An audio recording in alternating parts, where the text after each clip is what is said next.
Good morning. I am joined by Captain Kevin Riley of the New York State Police. I'm sure you all know Captain Umbrino for major crimes behind me here, and First Assistant District Attorney Perry Duckles. I'm going to start this morning a little differently.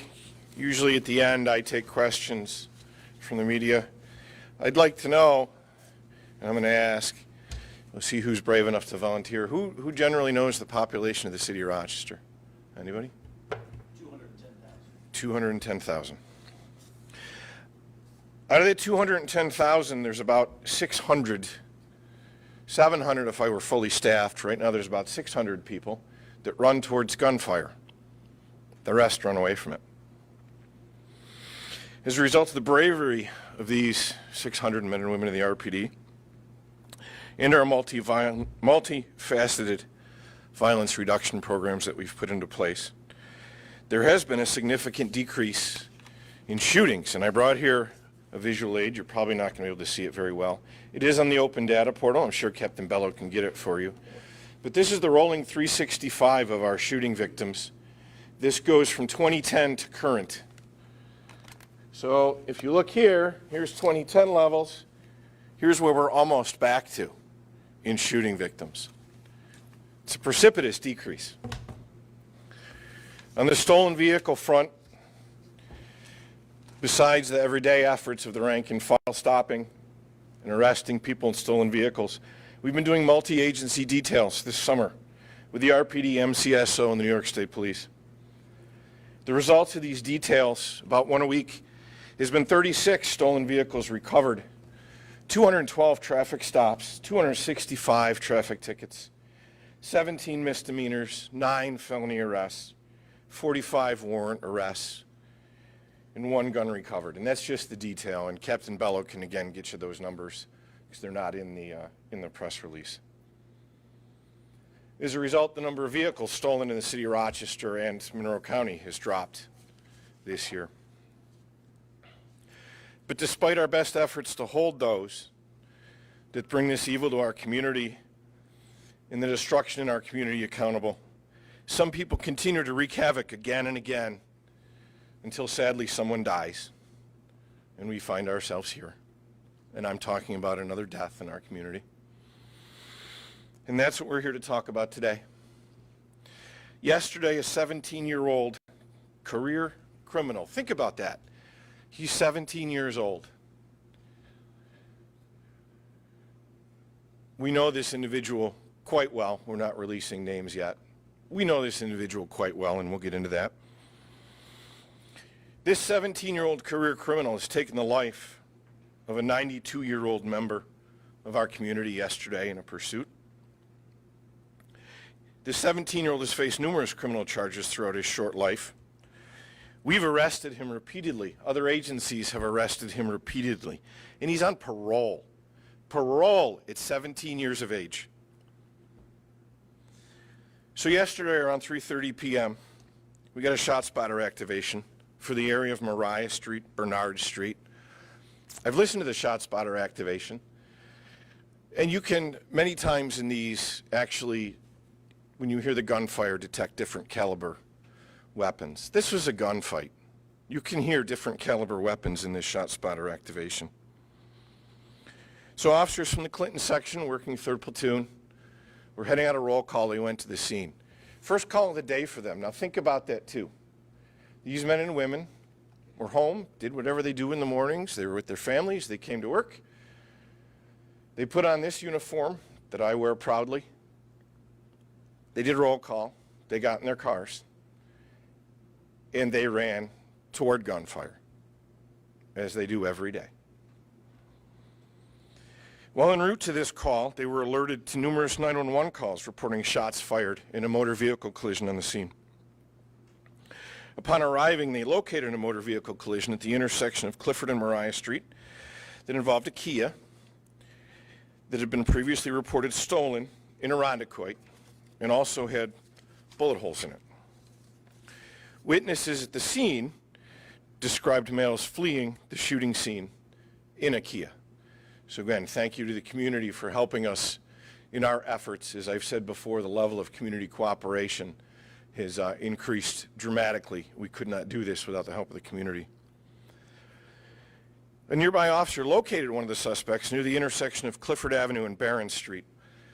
The male, aged 19, immediately ran from the officer, and a foot chase ensued toward Friedrich Park. While on Friedrich Park, the suspect was picked up in a different stolen Kia. That Kia then backed at a high rate of speed directly to an officer on Friedrich Park. And I've watched that body-worn camera video. You can see the officer bracing in the car because he's pretty sure he's going to get hit pretty hard by this stolen Kia. This behavior also, unfortunately, has become a common occurrence. Suspects swerving at officers on foot. Suspects swerving at officers in cars. Reminded just this week, we had an officer safety email that went out during one pursuit that another Kia involved itself, and the officers could actually see the male was wearing a helmet and was trying to interfere with the police cars and run them off the road out of this pursuit. The officers relocated this vehicle on Barron Street and attempted to stop it. The vehicle failed to stop and a pursuit began. This pursuit lasted approximately 8 minutes and ended in a motor vehicle collision at the intersection of East Avenue and Elmwood Avenue. The suspect vehicle was traveling southbound on East Avenue and struck a vehicle that was turning westbound onto Elmwood Avenue. Officers and firefighters from the Brighton Fire Department was right on the corner there. We thank them for their help. The Brighton Fire Department immediately came out to assist. Again, I've watched the body-worn camera on this. You see the officers approach the suspect car. You see the officers take the suspects into custody as they were trained, and immediately, as soon as the handcuffs go on, you hear them talking to each other about assessing the medical condition of these suspects, placing them in the recovery position, making sure they're breathing, calling for ambulances. And then you hear the officer, one of the officers, directing another responding officer to go check on the condition of the victim in the vehicle that was struck. Sadly, the operator of their vehicle was 92-year-old Thomas Chase of Brighton, and he was killed in a collision.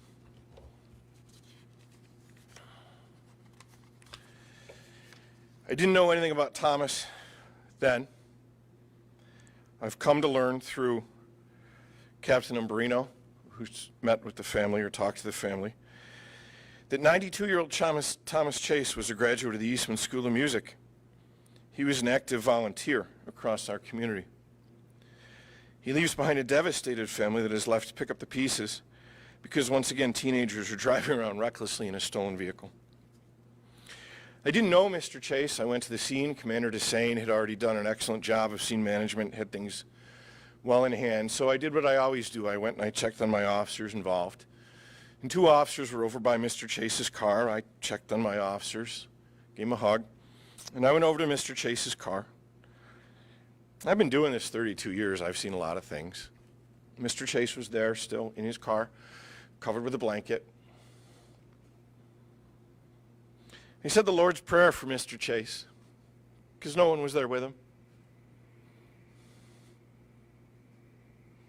No one but us. There were 3 teenagers in the suspect Kia at the time of the collision.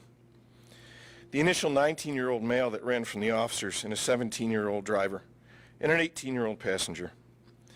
They were all transported to Strong Hospital with serious but non-life-threatening injuries. As the investigation continued, officers located evidence of a 9mm handgun being fired on Bernard Street. Additionally, a loaded 9mm ghost gun, or a non-registered, non-serial number handgun, was located on Alphonse Street. That gun was discarded by the 19-year-old male while he was running from the officers. The New York State Police assisted us with both the pursuit and are providing their collision reconstruction unit at the crash site. All 3 of the teens remain hospitalized. We are currently working with the district attorney's office regarding the appropriate charges. Thankfully, no first responders were physically injured. But we know these officers are going to carry the memories of this critical incident with them for the rest of their lives. It should be noted, as I mentioned earlier, this 17-year-old male driver is currently on parole for burglary. So everyone remember last year the Kia smash and grabs? the media sensation, the cars breaking in, the smash and grabs. It's our guy. He was arrested for 12 burglaries across the city of Rochester in 2023, in which he utilized a stolen vehicle to crash into storefronts and steal from them. Despite significant injuries from the crash, he was still able to lie to the officers about his identity. He claimed he was his 13-year-old younger brother in an effort to conceal his criminal history from us at the scene. I might add, I don't have it in my notes, but I found in the elevator on the way down. He was arrested 3 weeks ago in a stolen car from Frank. A stolen car in a chase in Erie County. In July, the 18-year-old passenger was arrested in a nearby town for charges related to a stolen vehicle. The investigation into this incident is ongoing by both the Major Crimes Unit. So the Major Crimes Unit will handle the criminal charges into these 3 suspects in the Kia. The New York State Attorney General's office will be investigating the circumstances of the pursuit, and as they do in any critical incident. So the Attorney General's office will be handling that investigation. As always, there will be a professional standards section internal review of our policies, procedures, our chase. Initially, after a cursory review from everything yesterday, I see no violations of our pursuit policy. Anyone with information from the scene, and it was a very chaotic scene yesterday, so we're still working to put things together. We could always use more witnesses, more help. It's encouraged to call the Major Crimes Unit at 428-7157 or email majorcrimes@cityofrochester.gov. As I said in closing, I mean, my folks are working. We're working. Something isn't working. By the time we're arresting these folks,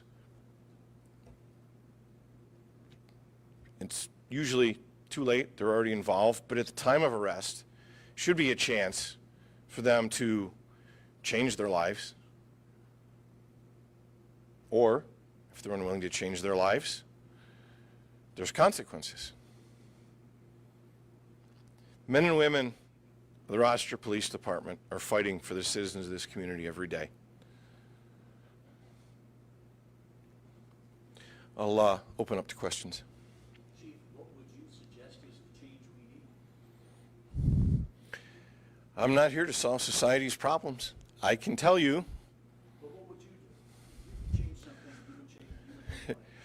Well, there needs to be apparently some cultural changes where it's okay for some folks to think that this behavior is all right because they saw it on the internet. And again, I'm not painting with a broad brush. Not all folks. This is a small percentage, but this small percentage radically affects our community. So at some point in these young folks' lives, I would think there would be someone out there that would be able to identify that they're going down the wrong road, and some intervention and some help and some programs. There's all kinds of resources out there. What are we missing? I don't know. That's not my realm. But I can tell you this, when it does come into our realm and we do our part, I shouldn't be standing here now because we did our part last year. Chief, arrested a dozen times, right? I mean, we can hear the frustration in your voice on at least this driver. Just talking about the system right now, I mean, to have it end so tragically like this, but to have a suspect who was a repeat offender in so many different ways. I mean, how do you evaluate the system as it stands in this case? Everyone seems to play the blame game. The judges will tell you they have no choice. The legislatures will tell you the judges have a choice. I don't know. You have to look at it on a case-by-case basis. Sometimes it's a mixture of both, but I can tell you clearly it's a failure that's not ours. Chief, you said that based on your preliminary observation, there was no violation of the chase policy, which is Correct. a detailed policy. Yes. I wonder if the circumstances yesterday are going to at least prompt some kind of review on what you did. Well, yeah, we can always do things better, no doubt. You know, we review everything that we do, and we always strive to do better. So, of course we will. But, you know, for what I see from yesterday, it was within the guidelines that these officers were given. So, Do you believe Mr. Chase is a homicide victim? I'll let Captain Barino speak to the possible charges that are on the table. So we're working very closely with the district attorney's office. There's obviously several different charges that could be levied against him. In order for a murder second, you need to show depraved indifference to human life.